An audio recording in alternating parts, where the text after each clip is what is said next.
Hello, storytellers. Hello, business growers. This is Ilze Be again with you on our day 3 of Storytelling Bootcamp for Growth.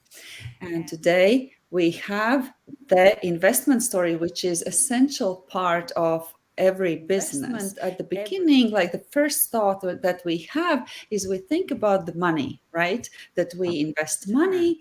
And often people also think here in on Facebook environment where we're trying to sell things that if we sell something that promises return, financial return on investment, then we can sell those things better.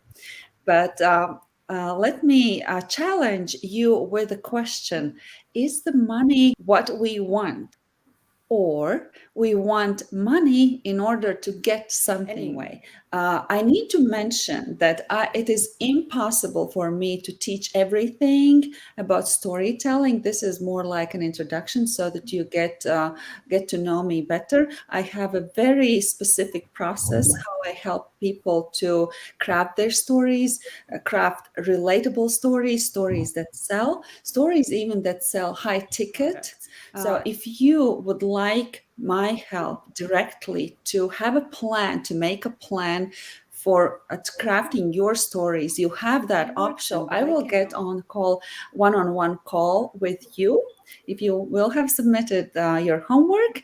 But to submit the homework, then you need to go to the link, and I hope my assistants are putting the link in the comment section how you can go to my website, download. Oh, here it is, also on the screen.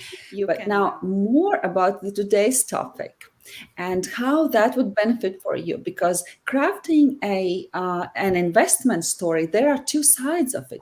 How you think about investment and how you share your story about how you invested in something, either in your business or whatever was important for you. That is one thing. But also how you help your clients through this story to acquire your product or service. That's another part of it. So we really kind of like we need to balance those two things about you investing and your client investing in your product or service. Today, I have a guest who is also my current client, coaching client, who has invested in working with me, Tom Kigley. Tom is father, a husband, and a journalist. So he is an experienced story writer, right?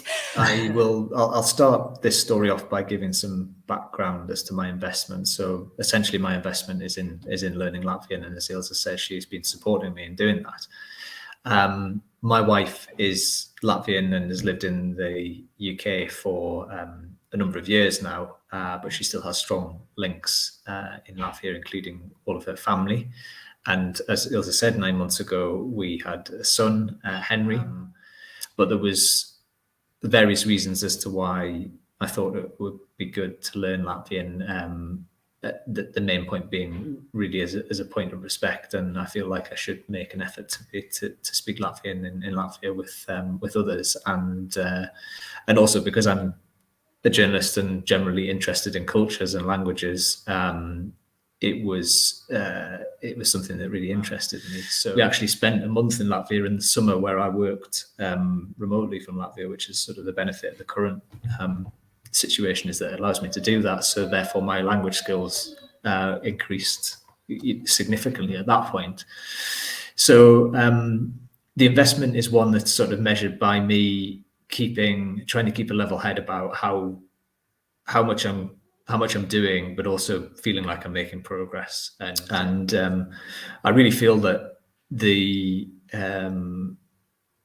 method of learning, which Ilze has been helping me with, is about finding ways and techniques that are not necessarily a linear or classroom style learning. It's about doing things that you enjoy and that you respond to well, and that aren't necessarily arduous tasks, so things that can be a bit more interesting, things that I might be doing anyway. So for instance, being a journalist, I'm very interested in current affairs and news, so being able to consume more Latvian news and understand a little bit more about Latvia, which is another sort of sub strand as to why I want to learn Latvian, because I want to understand more about the country that my wife is from and that we visit frequently. I feel like investing in learning Latvian has probably been the single biggest and best investment that I've made in certainly since I finished school and in True. learning. I have seen your progress, and you are very humble, describing yourself that you just want to speak, be able to converse with your family, because I see a bigger future for you just watching your progress, how you have been doing this. Leva says, amazing story. It is, it is amazing.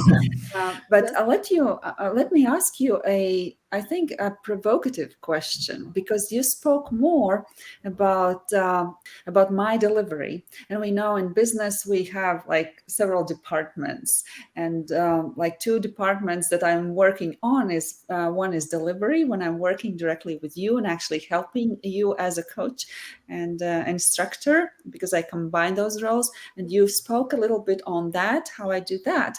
But the question is more like, why what did I do to make you buy my service?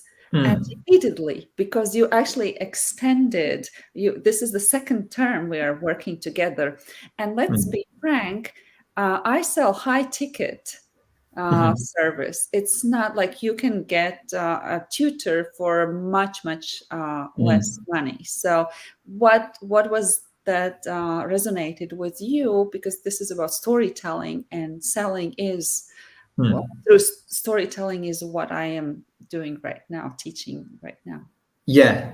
No, it's an interesting question, and I think the answer to that, Ilze, is that your model of coaching, as you call it, is such that it gives me the skills to increase my own skills. So it's not just, my investment is not contingent on having a weekly lesson with you. It is giving me something that gives me the ability to invest as much as I like and get as much return as I like from that outside of the course or the program, if you want to call it. So that attracted me because, and to be honest with you, I prefer that method of teaching. It's more interesting to me, and it means that I can take my learning off in different directions that interest me more than